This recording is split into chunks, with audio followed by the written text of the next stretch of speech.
ময়দানে হালত কেমন হবে আল্লাহ বলেন, ইয়াউমা ইয়াফিরুল মারউ মিন আখিহি ওয়া উম্মিহি ওয়া আবিহি ওয়া সাহিবাতিহি ওয়া বানিহি ইয়াউমা তারাউনাহা তাযহালু কুল্লু মুরদিআতিন আম্মা আরদাআত ওয়া তাযউ কুল্লু যাতি হামলিন হামলাহা ওয়া তারান নাসা সুকারা ওয়া মা হুম বিসুকারা ওয়ালাকিন্না আযাবাল্লাহি শাদীদ।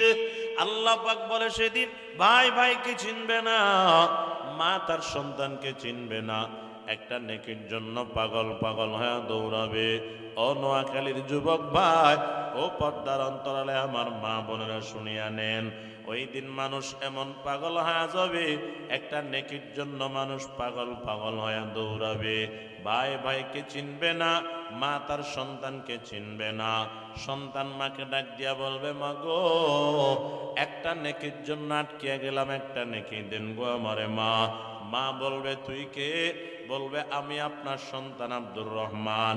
মা বলবে, কিসের সন্তান? দুনিয়াতে আমার বিবাহ হয় নাই। কিসের সন্তান দাবি করো? আমার কোনো সন্তান নাই। ওই দিন একটা নেকির জন্য পাগল পাগল হয়ে দৌড়াবে, কেউ কাউকে নেকি দিবে না রে বাবা। সন্তান আব্বার পিছনে পিছনে দৌড়াবে একটা নেকির জন্য, আব্বা একটা নেকিও দিবে না।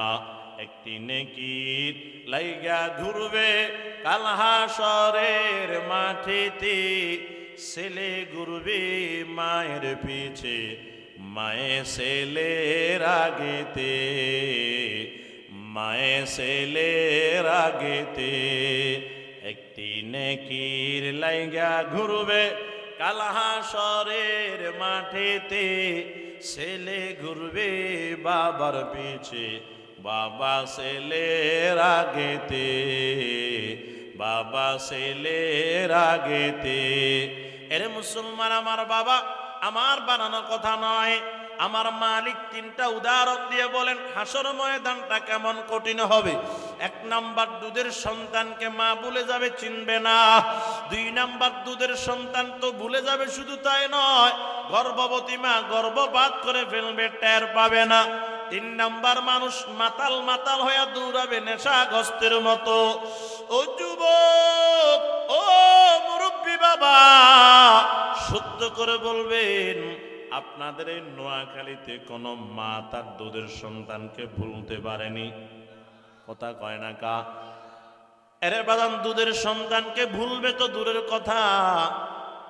বাজান রে, 25 বছরের যুবক যে যুবক মায়ের সঙ্গে বেয়াদবি করলো, এমন সন্তানের তো মা ভুলতে পারে না।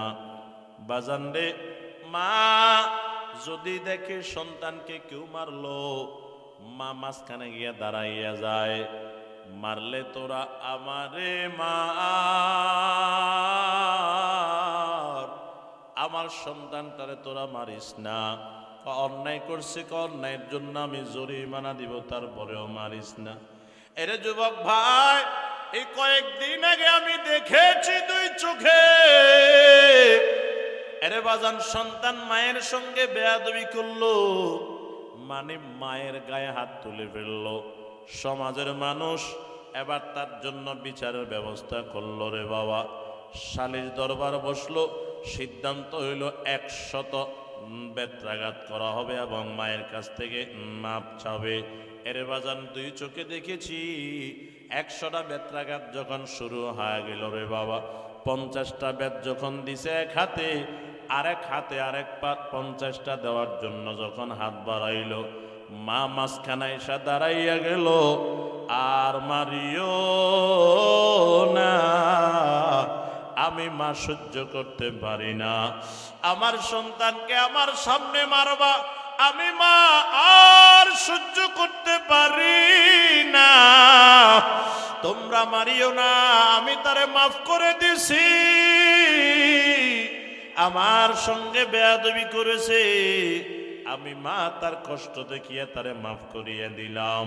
ও মুসলমান আমার বাবা, এই দুনিয়ার একটা মা তার সন্তানকে 25 বছর বয়সেও বলতে পারে না, আল্লাহ পাক বলেন হাসর ময়দানে দুধের সন্তানকে মা ভুলিয়া যাবে, গর্ভবতী মা গর্ভপাত করে ফেলবে, টেরও পাবে না রে বাবা।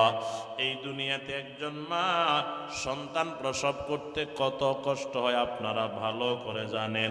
ও মা বোনেরা, আপনারাই তো ভালো করিয়া জানেন, বর্তমান জমানা তো সিজারের যুগ। আজ থেকে 30-40 বছর আগে একজন মা সন্তান প্রসব করতে গিয়ে 1 রাত 1 দিন 2 রাত 2 দিনও কষ্ট করছে রে মা। যেই মায়ের আওয়াজ কোনোদিন ঘর থেকে বাহিরে হয় না, ওই মা প্রসব বেদনার সময় এত জোরে চিল্লাইলো, সারা বাড়ির মানুষ খবর পেয়ে গেল। কেন গো? বলো ওই মায়ের সন্তান হবে, সন্তান প্রসব করবে, এই জন্য কান্না করে। এই দুনিয়াতে একটা সন্তান প্রসব করতে এত কষ্ট হয় গো বাবারা। আল্লাহ পাক বলেন হাসর ময়দানে ওই মা সন্তান প্রসব করে ফেললেও টের পাবে না কোন দিক দিয়া প্রসব হয়ে গেল। 3 নম্বরে মানুষ মাতাল হইয়া নেশাগ্রস্তের মতো মানুষ দৌড়াইতে থাকবে রে বাবা। আল্লাহর পয়গম্বর বলে আরো কেমন হবে হাসর ময়দান জানো? এই দুনিয়াতে বান্দার মাথার থেকে 9,30,00,000 মাইল দূরে থাকে সূর্য। সেখান থেকে নকল তাপ দিয়ে একটা মুখ দিয়া এই সূর্যের তাপে দুনিয়াতে কত মানুষ মাথায় ফাঁক দিয়ে জমিনে পড়ে গেছে। আল্লাহ পাক রব্বুল আলামিন হাসর ময়দানে সূর্যকে বলবে, ও সূর্য, আজকে বান্দার মাথার থেকে 9,30,00,000 মাইল দূরে থাকবে না। বান্দার মাথার 1 বিঘা উপরে চলে আসো এবং তোমার আসল মুখ দিয়া যত তাপ আছে আসল তাপ বান্দার মাথার উপর ছেড়ে দাও। ওই দিন সূর্যের তাপে আসরের জমিনটা তামা হয়ে যাবে। এরে বাজান, সূর্যের তাপে মানুষের মাথার মগজগুলা ঠাস করে ছুটিয়া যাবে, নাকের ছিদ্র আর কানের ছিদ্র দিয়ে বেয়ে পড়তে থাকবে। মায়ার নবী বলেন কারো ঘাম হবে হাঁটু পর্যন্ত, আবার কারো ঘাম হবে নাভি পর্যন্ত, কারো সিনা পর্যন্ত, আবার কেউ ঘামের ভিতরে ভাসতে থাকবে। এমন কঠিন মুহূর্ত, দাঁড়ানোর জায়গা নাই, বসার জায়গা নাই, কোনো ছায়া নাই। উপরের দিক থেকে নামবে আগুন, নিচের দিক থেকে উঠতে থাকবে আগুন।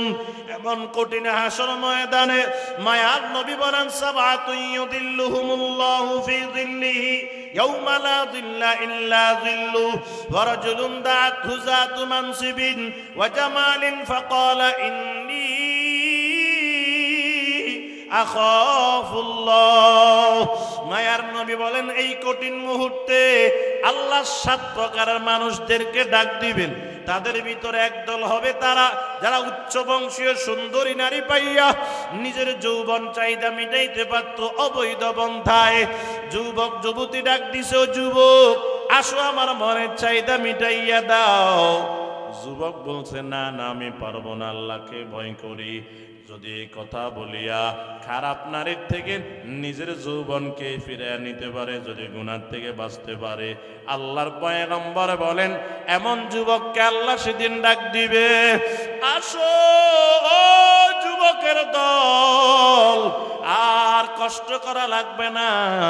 দুনিয়াতে গুনাহ থেকে তুমি দূরে ছিলা, গুনাহ থেকে সবর করছিলা, এই জন্য আজকে আমি আল্লাহ তোমারে আর হাসর ময়দানে এত কষ্ট দিব না। আসো আসো আসো।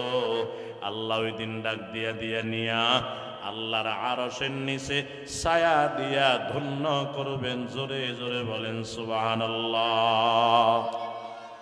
মুসলমান আমার